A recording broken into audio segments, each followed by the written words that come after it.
In 2006, almost a digital lifetime ago, education professor Bruce Cooper warned that cell phones are here to stay. More and more work is being done on those communications devices. They morph into, well, historically, Blackberries and handheld calculators, digital cameras, radios, and even televisions. What an anachronistic statement. Just think about how we've progressed. But here in Montgomery County, the first personal mobile device regulation was implemented back in 1992. And as a result of a recent update, MCPS students are allegedly not allowed to use phones during the school day unless permitted to do so. That carve out, however, is big enough to drive an electric powered school bus through, because students with special needs can use certain devices, and middle school and high school principals can decide whether they can use their phones during lunch, and students have access to school-issued Chromebooks. Mike, so many young people are adroit at using smartphones and tablets that it would seem natural to allow them to use these devices even in classroom settings, because they certainly will be allowed to use them in college. Yet some educators believe that students are addicted to their cell phones and there should be a blanket ban on their use during the school day. What do you think? I think it's really interesting. Since you raised this as a topic, I went back and did some research and was actually intrigued to see what the data showed. And I think it demonstrates that, one, technology can be a significant distraction, and even students recognize that. That being said, it's also a real challenge to say, here is a blanket policy.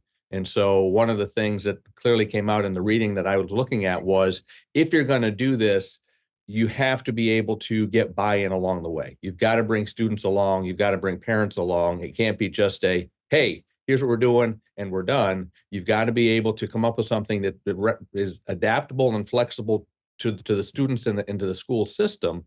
And yet the reality is that the studies show it takes 20 minutes to get your mind back focused to what you're doing in a classroom after doing a text or doing something on your cell phone. And so there's clearly an impact. There's clearly an impact in the classroom. The challenge is, how do we do this in a way that doesn't create anxiety for students, doesn't create anxiety for parents, and actually allows us to get better outcomes?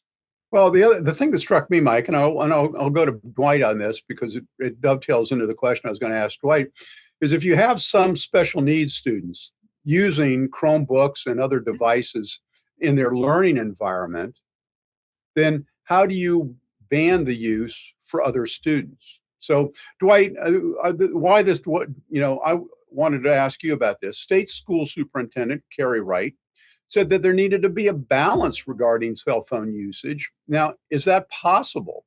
I think there is a balance that's out there that can be found. One being that cell phones are for security purposes, and as in, if there's an emergency, you want to be able to get in touch with your child in schools.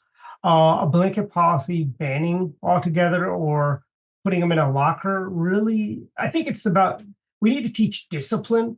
It's kind of like I went to school in the 80s and 90s, and kids pass notes around and stuff like that. And basically, this is just the next generation of passing notes in class, texting, and so on. It really is good as a parent, if you could reach your child at any time. Let's say, heaven forbid, another 9/11 or a massive weather tragedy happens, you want to be able to get in touch with your child. Or potentially another school shooting. Hey, how about that? Yeah, I didn't want to go down that road. Yeah. Well, but here's the thing. I mean, if you are allowing some students to have uses of it and others not, how do you reestablish that balance? And there was another article that I didn't include in what I sent you guys about how teachers feel burnout because so many students are distracted by cell phones. Mm-hmm. So how do we rein this in? We got about a minute left. I'll give each of you about 30 seconds. Sure. The exciting thing to me is the fact that this is one of the few bipartisan issues I've actually found out there, that everybody recognizes this is a challenge. They recognize it's a problem. And I think that to be able to work together to a common solution can be done.